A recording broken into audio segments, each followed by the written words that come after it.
谢，朋友们太热情了，大家好，二楼朋友们你们好啊！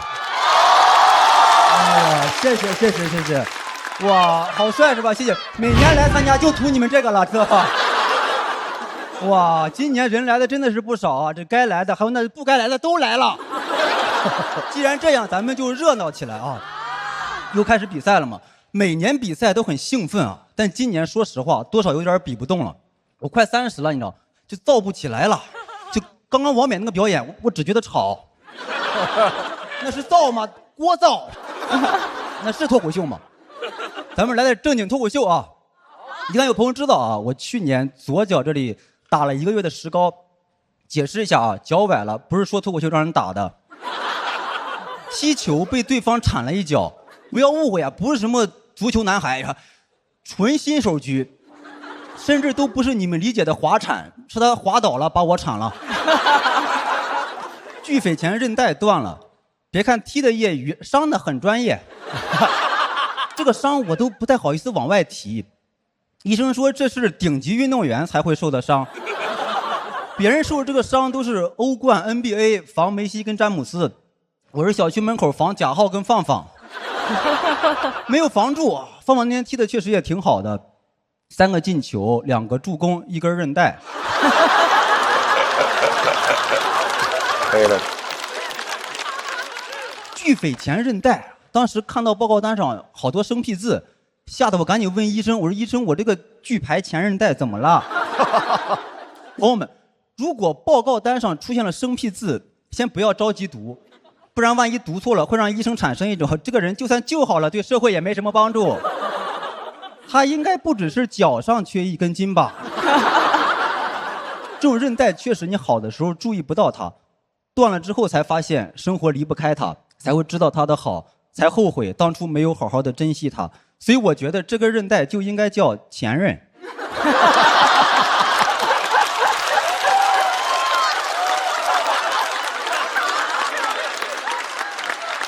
受伤的方式也很像，疑问是怎么受的伤，回答都是让人插足了。韧带损伤是不可逆的，这辈子基本上就告别剧烈运动了，不然会习惯性崴脚。走路姿势如果不正确的话，也有可能造成软骨磨损，脚踝就基本上就废了。然后手术的话，也有可能会伤到神经。当然这些都是我在小某书上看的。那里看病太吓人了，我就想看看，我说这个症状骨头是伤到哪儿了呀？这小某书看了10分钟啊，就感觉别看骨头伤哪儿了，就看看骨灰撒哪儿吧。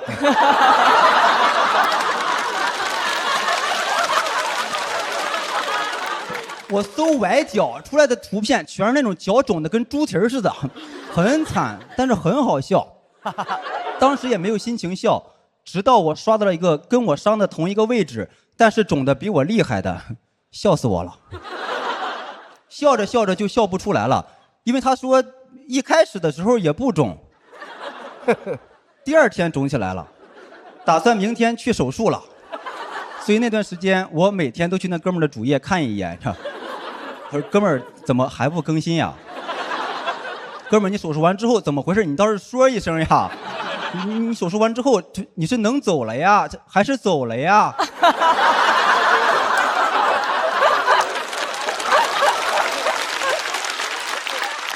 脚完全沾不了地。第2天3个朋友陪着我去医院检查，咱也不用羡慕，他们3个看我笑话去了。去了3个脱口秀演员，寄素材去了。对我走不了路没有一丝的同情，只觉得说残疾这个赛道也让你走进来了。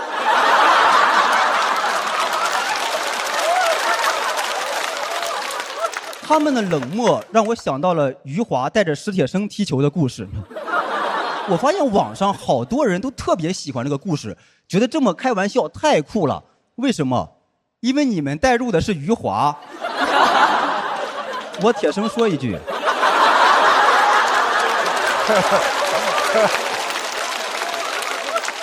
我不是特别喜欢余华，我只喜欢活着。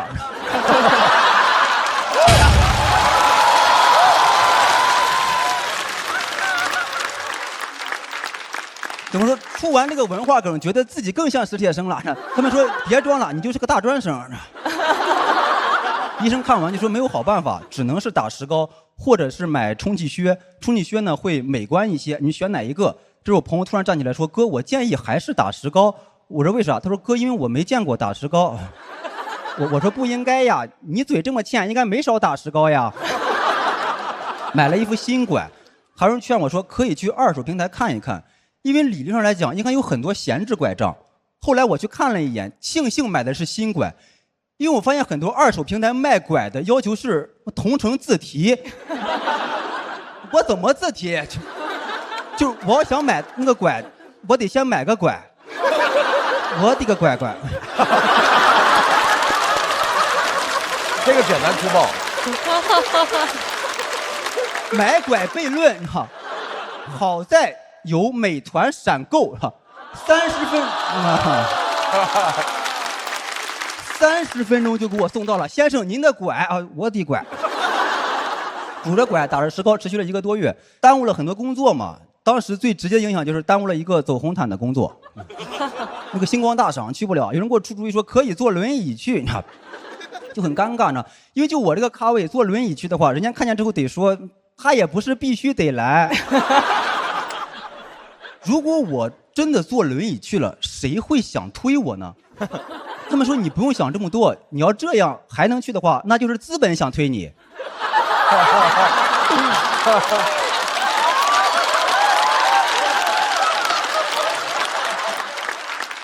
到时候你也不用怕推着不方便，因为资本想推一个人很容易。我很想去，我想让资本把我往前推一推。他们说这个事儿往后推一推，但我能感受到他们内心其实是想推我的，推。伤了之后对工作也不全是坏处，还是有好处的。就比如我现在演出压力都特别的小，就你别管好不好笑吧，我觉得这个段子差评应该不多。就是我不相信播出的时候，这会儿弹幕会有人发啊，其他人都挺好笑的，这个瘸子挺尬的。当然我说这个话也不是绑架大家，就如果真的有这种评价的话，我也接受。我甚至可以一瘸一拐走到他面前给他道歉。对不起，我的韧带断了，给你造成不好的体验了。哦，不过也没事，医生说了，这个韧带断了并不影响下跪。就是跪的时候可能会有一些疼啊，就不过也没事，你的良心不疼就行。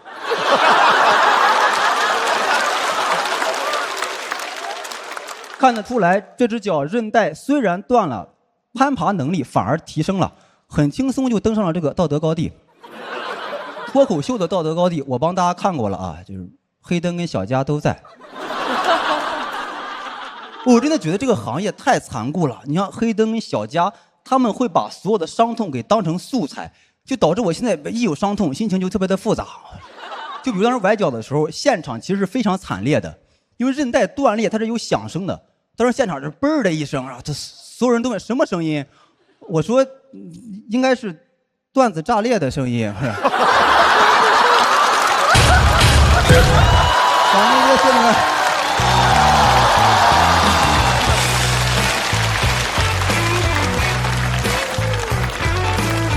给了，应该给了4灯吧，4灯。谢谢广智给我们带来的精彩表演。来现场的各位朋友，不要忘了手中的投票器，倒计时，2、1，好，再次谢谢广智的表演。谢谢大家，谢谢大家，谢谢大家。哇，广智有新名了，这个段子之后，之前是带刺的玫瑰哈，以后见面我的乖乖。大老师刚才拍灯的点是活着，对，因为一直都很棒嘛。从前任开始的时候就想拍了，后来前任忍住了，然后后来拍了这个点，我觉得特别酷，因为我也那个就是那个叫伤过，对，伤过。以前玩滑板的时候都是伤过，所以这个特别有共鸣啊。哦。我以前玩滑板也是，梆的一下，那个整个那个脚不是崴了吗？就是脚崴了之后，对。旁边有一个哥们儿，他女朋友是那个刚学护士，然后过来就摁，说哎这样疼吗？这样疼吗？我说不疼啊。我说为什么？说因为我崴的是另外一只啊。一直过来就崴，然后但是我一直觉得那个广智特别神，一般人吧看不见太近的东西。比如说自个儿一崴了之后，段子炸裂的声音，他就一下就能看见很近的东西。是的，感觉广智是那种能看见自个儿眼睫毛的人。视力好，去体检视力确实特别好，就是也。是。哎，纯乖乖那块到了吧？乖乖到了。因为我非常投入在他的这个段子里面，而且广志是活在我的那个荧幕前的人，我今天总算见到活人了。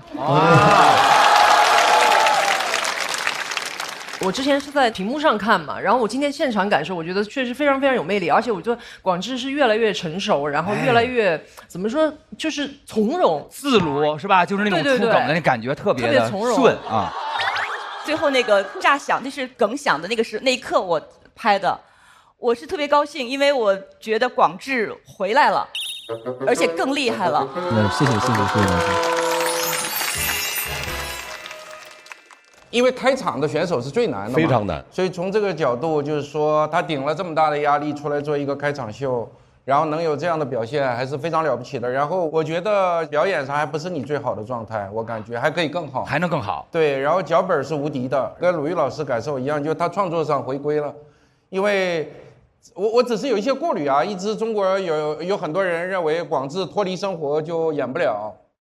大家其实喜欢广志的人都很揪心，他被认为是中国叫什么传统脱口秀、穷鬼脱口秀赛道的天花板。这都是谁封的也不知道。什么东西？穷鬼，雄伟，穷鬼，穷鬼，雄鬼都什么玩意儿？这是网友说的，对。然后现在大家都知道他富裕了，在小红书上经常还能有人偷拍到他坐头等舱之类的啊。卢老师，你刷这么多小红书，这都能刷到就有一个问题，就他讲他原来穷鬼的段子很真诚，但一个人坐了头等舱以后再讲穷鬼脱口秀，这个艺术家就会出问题，就很不真诚。所以网上网友说什么又希望他过得好，又希望他还能够有好的创作，又怕他做落虎。希望广志以后出差都骑独轮车过去，好吗？所以我觉得他今天讲的跟穷鬼脱口秀无关，但是还是非常牛。是的。广志，你为什么选这段？这确实是我去年1年发生的最大的一个事儿。其次就是如果再不讲这一段的话，就快好了这个觉。海源老师觉得广志这段表现怎么样？因为广志在受伤的这一场我也是同场的球员。对，因为我们这个水平的人就是适合我们这种水平的一起贴。但我觉得就是广志今天那个表演的节奏特别稳然后以及他对素材的挖掘和掌控，就是整个事情的几乎每一个细节他都能写出很细致的好笑的东西，这是广志他创作力比其他很多演员强大很多的地方，特别厉害。不敢。再次感谢，这是我们脱口秀回来的朋友第2季的开场选手，就给我们带来了如此精彩的表演。谢谢广志，我们将会在2组演员全部表演结束之后再给大家揭晓结果。广志在等待区稍事休息。哟。